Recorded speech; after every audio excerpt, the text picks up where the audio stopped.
الحمد للہ رب العالمین والصلاة والسلام علی سید المرسلین وعلی آلہ وصحبہ اجمعین الی یوم الدین۔ اسی میرے محترم بھائیوں اور دوستوں عزیزو،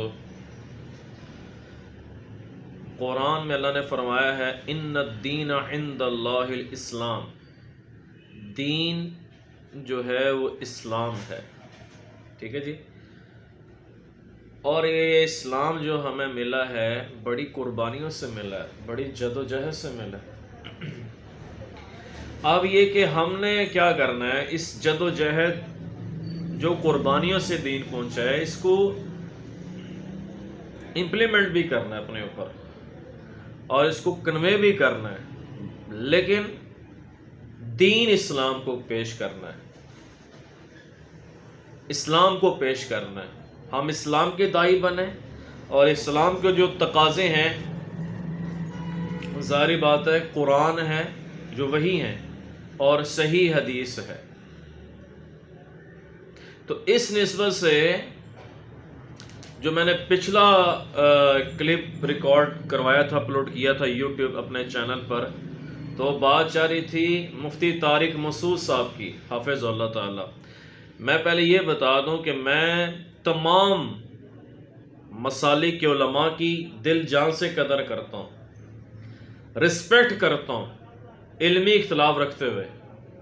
علمی اختلاف ساتھ ساتھ رہے گا، میں نے پہلے بھی بات کی تھی، ابھی بھی کروں اور کرتا رہوں گا۔ امام مالک رحمۃ اللہ علیہ کی سٹیٹمنٹ ہے، امام مالک رحمۃ اللہ علیہ کا قول ہے، ایک جناب محمد مصطفیٰ صلی اللہ علیہ وسلم سے اختلاف نہیں کیا جا سکتا، باقی کسی سے بھی ہو سکتا ہے۔ ان کا یہ مطلب نہیں تھا کہ صحابہ سے ہو سکتا ہے، اہل بیت سے ہو سکتا ہے، انہوں نے اس چیز کی طرف نشاندہی کی تھی ایکچولی کہ اختلاف علمی کیا جا سکتا ہے،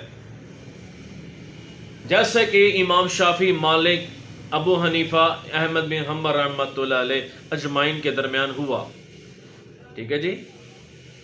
تو جو میں نے بات کرنی تھی وہ یہ تھی بھائی کہ میں نے اپلوڈ کی تھی طارق مسعود صاحب کی بات کہ المحند علی المفند، جو کہ علماء دیوبند کے عقیدے کی کتاب ہے، اس کو آپ قرآن اور صحیح حدیث سے ریفرنس کے ساتھ پیش کریں، بیان کریں۔ عقیدہ 7 قرآن کی آیت، 7 صحیح حدیث، پھر عقیدہ نمبر 2، عقیدہ نمبر 3، عقیدہ نمبر 4 قرآن کی آیت، صحیح حدیث۔ یہ کوئی بے ادبی نہیں ہے سر، کیونکہ ہم عوام سے یہ بات نہیں پوچھ سکتے۔ آپ کی علماء، آپ کی عوام یہ کہ علماء کے پاس جائیں۔ جب علماء کے پاس جائیں گے تو علماء کا یہ کام بنتا ہے کہ قرآن اور صحیح حدیث سے بات کریں۔ یہ غلط بات نہیں ہے، اور نہ یہ بے ادبی میں یہ چیز آتی ہے۔ تو میں نے یہ دوبارہ یہ بات اس لیے میں کر رہا ہوں کہ کلپ ریکارڈ کرا رہا ہوں کہ آپ کے کچھ ساتھیوں نے، کچھ علماء نے کہا جی کہ امام شافعی رحمۃ اللہ علیہ کا بھی یہ عقیدہ کہ نبی کریم صلی اللہ علیہ وسلم کے جسم اطہر کے ساتھ جو مٹی ٹکرا رہی ہے وہ عرش کعبہ سے افضل ہے، اور یہ اجماع امت ہے۔ سب سے پہلی بات میں کہوں گا کہ امام شافعی رحمۃ اللہ علیہ کے اوپر نا جی بہتان نہ لگایا جائے۔ امام شافعی رحمۃ اللہ تعالی علیہ کہ اگر یہ عقیدہ ہے تو امام شافعی کی یہ بھی بات مانیں کہ امام شافعی رفع الیدین بھی کرتے تھے۔ امام شافعی رحمۃ اللہ علیہ آمین بالجہر بھی کے قائل ہیں۔ امام شافعی رحمۃ اللہ علیہ فاتحہ خلف الامام، امام کے پیچھے فاتحہ پڑھنے کے بھی قائل ہیں۔ امام شافعی رحمۃ اللہ علیہ اور بھی بڑی باتوں کے قائل ہیں جو کہ آپ نہیں قائل ہیں۔ اجماع امت کیسے ہو گیا میرے بھائی؟ یہ کیا آپ جھوٹ بول رہے ہیں؟ تو ان کہانیوں سے نکلیں مفتی طارق مسعود صاحب، کہانی نہ کرائیں عوام کے ساتھ، کیونکہ بات میں تو کرتا ہوں قولوا قولا سدیدا، کھری سچی بات اللہ کی رضا کے لیے۔ اگر آپ کے پاس جواب ہے آپ انہی دنوں میں دیں. اگر آپ لیٹ کر رہے ہیں, کبھی دوسرے ٹاپکس پہ جا رہے ہیں کہ میں شادی پہ گیا میں فلانے جگہ سوات پھیرنے کے لیے گیا, وہاں میں نے انڈے کباب کھائے, چاٹ کھائی, یہ باتیں کرنے والی ہیں کوئی؟ میں نے ایک شادی کی, دوسری شادی کی, تیسری شادی کی. علماء کو تو چاہیے ممبروں پر بیٹھتے ہیں اپنا حق ادا کریں ممبر پر بیٹھنے کا, یہ ٹوپی ڈرامہ نہ کریں. تو 3 عقیدوں پر جو میں نے بات میں نے پھر آپ کے اوپر گرفت کی ہے, بلکہ گرفت کیا کرنی ہے کہ آپ کے لائیو سٹریم پہ چاہ رہی تھی, آپ کی بات چاہ رہی تھی جمعے میں, پھر میں نے کمنٹ کیا مگر آپ نے جواب نہیں دیا. اب آپ ایسے نہیں کریں گے اور مجھے لگ رہا ہے آپ نے جواب نہیں دینا صحیح حدیث سے, قرآن کی آیت سے, تو پھر یہی ہے کہ میں دیوبندیت کو چھوڑا. اگر آپ نے جواب نہ دیا قرآن صحیح حدیث سے, میں اپنی بات کر رہا ہوں, میٹھا میٹھا ہپ ہپ کوڑا کوڑا تھو تھو سر, تو ایسے نہیں چلے گا, ٹھیک ہے نا. اور بھی کئی باتیں ہیں. میں یہ پڑھا تھا بھائی کہ جمعرات والے دن ایک مولوی صاحب میں دیوبند کے ہیں, وہ کہتے ہیں جمعرات والے دن روحیں آتی ہیں گھروں میں. میں نے کہا یہ کون سی قرآن کی آیت میں لکھا ہوا ہے, یہ کون سی صحیح حدیث میں لکھا ہوا ہے, مجھے پیش کریں. یہ باطل عقیدہ ہے, یہ عقیدہ جو ہے نا ہندوؤں کا ہے ڈار صاحب,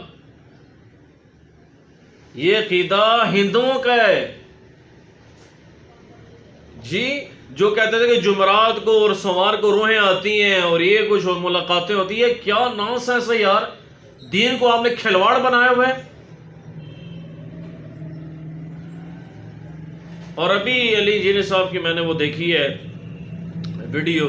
ہاں یہ بتا دو, میں محمد علی انجینئر صاحب حافظ اللہ کا احترام کرتا ہوں, میں ان کا بھی مقلد نہیں ہوں, اور میں ان کے اسٹوڈنٹ کو بھی کہوں گا, اور وہ خود بھی کہتے ہیں کہ میرے مقلد نہ بنو جی. قرآن صحیح حدیث ہمارے لیے اتھارٹی, دیٹس اٹ. مگر وہ بندہ محمد علی انجینئر, میں پھر صفات, آپ کہیں گے جی یہ صفات بیان کرتا ہے, وہ قرآن کے ریفرنس سے بات کرتا ہے, صحیح حدیث کے ریفرنس سے بات کرتا ہے. ایک آدمی کہنے لگا جی آپ اس نے, ان کے لڑکوں نے تو آپ کی وہ ویڈیو آڈیو لیکس کی ہوئی ہیں, سو وٹ. تو اس میں میں نے سچ ٹروتھ ریویل کیا, میں نے غلط بات تو نہیں کی ہوئی ہے. اور انہوں نے مجھے کہا تھا میسج ٹی وی کو اگر آپ نے جھوٹا ریکارڈ کروایا انٹرویو تو ہم آپ کی خوفناک آڈیو لیکس کریں گے. وہ تو اپنی جگہ رائٹ ہے وہ آدمی محمد علی انجینئر صاحب. تو یہ ٹوپی ڈرامہ نہ کریں, جواب دیں مولوی صاحبان. جمعرات کو روحیں کدھر آتی ہیں, سوموار کو روحیں کدھر آتی ہیں, کون سی قرآن کی آیت آپ پیش کریں, کون سی صحیح حدیث میں لکھا ہوا ہے پیش کریں. بات کرنے والی کریں. پھر اسی طرح کہ جو بندہ, ایک مولانا الیاس گمز صاحب کہہ رہے تھے کہ پتہ نہیں جب بندہ مر رہا ہو یا ایسا کوئی معاملہ ہو, سکرات ہوں, تو نکسیر کا کوئی معاملہ تھا, پتہ نہیں کیا تھا, کہ وہ پیشاب سے نعوذ باللہ من ذالک سورہ فاتحہ لکھی جائے. نعوذ باللہ من ذالک. اے جی بیشتی زیور یار, اے جی بیشتی زیور اسی کی کرنا ہے, اس تو بہتر ہی اسی بخاری مسلم پڑھ لویے, اس تو بہتر ہی اسی ترمذی نسائی پڑھ لیے, مشکات المصابیح پڑھ لویے. تو یہ کہانی نہ کرائیں علماء صاحبان, مفتی صاحبان. تو علی جی صاحب کی بات کر رہا تھا, انہوں نے یہاں بھی اپلوڈ کیا اپنا, ابھی جنید جمشید صاحب کی بات کی رحمت اللہ علیہ, شہید, وہ شہید تھے رحمت اللہ علیہ. مولانا طارق میر صاحب کی انہوں نے بات کی, جس میں انہوں نے یہ بھی بات کی کہ مولانا طارق میر صاحب کو انگلینڈ سے فون آیا کہ جنید جمشید صاحب کو کسی نے خواب میں دیکھا, انگلینڈ کے کسی بندے نے, کہ وہ جنت میں پہنچ گئے اور نبی صلی اللہ علیہ وسلم کے پاس ہیں. تو یہ تو قیامت والے دن پتہ چلے گا, اس میں کوئی شک نہیں وہ شہید ہوئے ہیں اللہ کے راہ میں. مگر انہوں نے ڈیٹیل اس پر بات کی, میں نے وہ کلپ دیکھا ہے, امیزنگ تھا. حق بیان کی ہے اس بندے نے یار. تو میں بات وائنڈ اپ کرتا ہوں ڈاکٹر صاحب, پھر بات کروں گا. امام شافعی کو بات اندر نہ لے کر آئیں, امام شافعی کے در آگے بیچ. امام شافعی رحمت اللہ علیہ رفع الدین کرتے, آپ کریں, پھر شروع کریں. آمین بالجہل کرتے تھے, آپ کریں پھر آمین بالجہل. فاتحہ امام کے پیچھے پڑھنے کے قائل آپ کریں پھر یہ کام. ٹھیک ہے نا, یہ جو ہے نا کہانی نہ کرائیں. اور اخیر میں پھر تبلیغ والوں کی بات کروں گا کہ میں تبلیغ سے میرا تعلق ہے, رہے گا انشاءاللہ تعالی, مگر تبلیغ ہو قرآن سے, صحیح حدیث سے. سر پھر پتہ چلتا ہے, کہانی نہ ہو, قصے نہ ہو, خواب نہ بیان کا, خواب آیا یہ ہوا, نہ خواب نہیں, چھوڑ دیں ان خوابوں کو, کہانیوں کو. آپ نے تو نبی کریم صلی اللہ علیہ وسلم کے اوپر بہتان باندھ دی ہے کہ فلانے بزرگ تھے. تو فضائل صدقات میں یہ بات لکھی ہوئی ہے کہ نبی کریم صلی اللہ علیہ وسلم نے ہاتھ نکالا, 555 ہجری میں کوئی واقعہ ہوا, اللہ معاف کرے. اور جی ان بزرگوں نے لکھا, ان بزرگوں کو چھوڑ دو اللہ کے بندے. نبی کریم صلی اللہ علیہ وسلم, صحابہ کرام رضی اللہ عنہم اجمعین کی تعلیمات سے ہمیں بتاؤ, ہمیں قرآن کی آیت پیش کرو, ہمیں حدیث بتاؤ. ہم کسی بابے کی بات نہیں سننا چاہتے ہیں. اگر بابا شریعت کے خلاف بات کرے گا تو اس کی کوئی حیثیت نہیں ہے. ہمیں نبی کی, ہمیں صلوات و سلام, جو وحی, جن کے اوپر وحی اترتی تھی, آسمان سے جو علم نازل ہوا ہے اللہ نے پہنچایا ہے جبرائیل کے ذریعہ اپنے حبیب کو, وہ اتھینٹک ہے. ہمیں وہ بات بتائیں, ہمیں آگے پیچھے کی باتیں نہ بتائیں. اور فقہ حنفی میں آپ کو میں بتاؤں نا ڈاکٹر صاحب, ایسی سی باتیں لکھی ہوئی ہیں, آپ کانوں کو کیا, آپ اپنے پاؤں کو ہاتھ لگائیں کہ یار یہ کیا لکھے ہیں. اور میرا ادھر سب باتیں کرنے کا مقصود کوئی آپ پر, کوئی اللہ معاف کرے, کوئی تنقید کرنا نہیں ہے, کوئی آپ سے میں ذاتیات پر نہیں جا رہا. میں یہ چاہ رہا ہوں آپ اپنی اصلاح کریں, رجوع کریں ان باتوں پر کہ یہ باتیں غلط تھی آپ کے قائد کے بارے میں اور یروحوں کے بارے میں. یار یہ کیا ہے, اور یہ پیشاب سے سورہ فاتحہ غلط, کتنی غلط باتیں ہیں. اس پر اللہ کے بندوں رجوع کریں, کہیں یہ غلط ہے. اگر ڈیفینڈ کریں گے تو تسی کسے پاسے نہ رہو, کسے جوگے نہ رہو گے. اور میں تبلیغ والے کو کہوں گا یہ کہ تبلیغ میں میرا تعلق رہے گا, قرآن صحیح حدیث والی ہو, مگر تبلیغ جو ہے نا, تبلیغ ہے اس میں تقابل نہیں ہے. جو آپ کے کچھ ادھر جیلم کے کچھ لونڈے ہیں, میں ان کو لونڈے ہی کہوں گا, جو گالیاں دے رہے ہیں. ڈاکٹر صاحب تبلیغ کا دیکھیں مزاج, گالیاں دینا, گالیاں دے رہے ہیں. تم کون سے تمہیں یہ تبلیغ نے سکھایا ہے یا تمہاری شورا والوں نے یہ سکھایا ہے؟ لعنت تو تمہارے اوپر.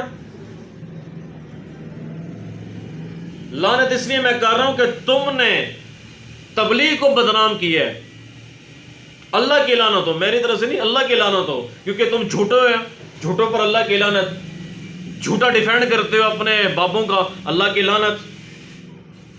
اور مس بیہیو کرتے ہو, تم سے جب بات کی جائے دلیل سے, تمہارے پاس دلیل ہی نہیں, تو تم لہذا تبلیغ کو بدنام نہ کرو. نہ ہی کوئی تبلیغی بندہ اس میں پڑے اپنے بابوں کے دفاع کرے. اگر جو بھی دفاع کرے گا اس کی چھٹی ہو جائے گی. سر آپ اسلام پیش کرتے ہیں, اسلام ہی پیش کریں اگر آپ سے ہو سکتا ہے, ٹھیک ہے نا. تو یہ ٹوپی ڈرامہ ختم کریں. خوف مجھے صرف اللہ کا ہے, نہ ہی میں آپ سے ڈرتا ہوں, نہ آپ کے باپ سے ڈرتا ہوں, اور نہ ہی میں علی انجینئر صاحب کا میں کوئی چمچہ چیلا ہوں, نہ ہی ان کا مرید ہوں.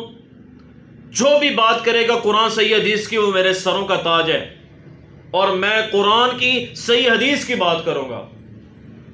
ٹھیک ہے نا جی. کل میں نے فیس بک پہ بات کی تھی مفتی طارق مسعود صاحب کے بارے میں کہ مفتی طارق مسعود سے نے ہمیں ادھر آ کے ڈرامہ کی ہے. تو میں ابھی بھی قائم ہوں اس بات پر.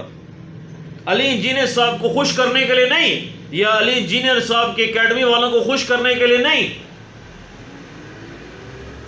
ہاں, مجھے کوئی علی انجینئر صاحب کے اسٹوڈنٹ سے کوئی نفع نقصان نہیں ہے. I damn care any person, anybody. مجھے کسی کی پرواہ نہیں ہے. میں نے دین کی خدمت کرنی ہے, اللہ کی رضا کے لیے کرنی ہے. تو طارق مسعود صاحب نے سب فیک ڈرامہ کی ہے. ادھر اور آئے تھے, ساتھ ہی پنڈی چلے گئے, اور انہوں نے 48 گھنٹے کا یہ وقت دیا. سب پری پلان پروپیگنڈا تھا. جواب دینا طارق مسعود صاحب آپ پھر اگر آپ نے ڈرامہ نہیں کیا. شادیاں کی میں نے وہ کیا چاٹ کھائی نہیں بلے چھوڑیں ان باتوں کو. عوام گھاس نہیں کھاتی ہے, عوام گھاس کھائے گی انشاءاللہ. ادھر میں بات وائنڈ اپ کرتا ہوں. امام شافی کو نہ لے کر آئے, امام احمد بن حنبل, ان کے تو قائد ہیں نہیں ابن تیمیہ رحمۃ اللہ علیہ کے, جھوٹ منسوب کر رہے ہیں ان کے اوپر آپ اپنے فرقے کو بچانے کے لیے. اگر ایسی بات امام شافی کی بات لے کر آ رہے ہیں رفع دین شروع کر دیں, کیونکہ آپ خود ہی کہتے ہیں امام بخاری امام شافی کے شاگرد ہیں, تلامذہ میں سے ہیں, تو رفع دین شروع کر دیں. امام بخاری تو شافی تھے بقول آپ کے, میرے نزدیک تو نہیں. امام بخاری رحمۃ اللہ محمدی تھے اللہ کے فضل سے. جی ہاں ٹھیک ہے نا جی. تو امام شافی کی اگر باتیں شروع کریں گے تو اور بھی باتیں بڑی آ جائیں گی. آپ رفع دین کریں, امین بالجہر کریں, پھر دیوبندیت کو چھوڑنا پڑے گا آپ کو پھر. ٹھیک ہے, مگر آپ جواب دیں مفتی طارق مسعود صاحب. ٹھیک ہے نا جی. اسی پر بات کلوز کرتا ہوں. جزاکم اللہ واحسن الجزا. اللہ حق بات کرنے کی توفیق دے جی. ٹھیک ہے جی. اور یہ کہ میں جذبات پہ اس لیے نہیں آیا کہ میں کوئی ذاتیات, میں پہلے بھی بات کر چکا ہوں. میں اس لیے آیا ہوں کہ یار کہانی نہ کریں عوام کے ساتھ. آپ علماء کی ذمہ داری, آپ ممبر پر بیٹھتے ہیں, جو بندہ ممبر پر بیٹھتا ہے, علی جی نے صاحب ممبر تو نہیں بیٹھتے نا, وہ تو اکیڈمی ہے ان کی, ادھر سنڈے والے دن اکٹھے ہوتے ہیں, وہ اپنی بیان کرتے ہیں, سوال جواب کرنے سیشن ہوتا ہے, وہ چلے جاتے ہیں. ٹھیک ہے جی. تو آپ ممبروں پر بیٹھتے ہیں, آپ نے بیچ مولا علی علیہ السلام کو لے آئے ہیں, حضرت امیر معاویہ کو لے آئے ہیں رضی اللہ عنہ وعلیہ السلام, جو ان کی میں دل جان سے قدر کرتا ہوں. مگر ان کے جو معاملات ہوئے تھے بنو امیہ والوں نے جو کیے, صحابہ کی بات نہیں کر رہا میں, صحابہ سروں کے تاج ہیں, جو آل امیہ میں جو سلیمان, یزید, ابراہیم جیسے لعنتی گزرے ہیں, جنہوں نے اہل بیت کے ساتھ دشمنی کی, ان پر تو اللہ کی لعنت ہے. اور جو صحابہ ہیں وہ ہمارے سروں کے تاج ہیں. عثمان رضی اللہ عنہ ہو گئے, وہ بھی آل امیہ میں سے تھے. ٹھیک ہے جی, وہ ہمارے سروں کے تاج رہیں گے. مگر جنہوں نے مولا علیہ السلام کے ساتھ ظلم ستم کیا, ان پر اللہ کی لعنت ہے. جنہوں نے اہل بیت کے ساتھ دشمنیاں کی, ان پر اللہ کی لعنت ہے. یہ تو قرآن و صحیح حدیث میں جو ساری باتیں لکھی ہوئی ہیں, کھلی کتاب کی طرح شریعت محمدی صلی اللہ تعالی علیہ وآلہ وسلم. تو اس پر بات کو کنکلوڈ کرتا ہوں. جزاکم اللہ و احسن الجزا وما علینا الا البلاغ.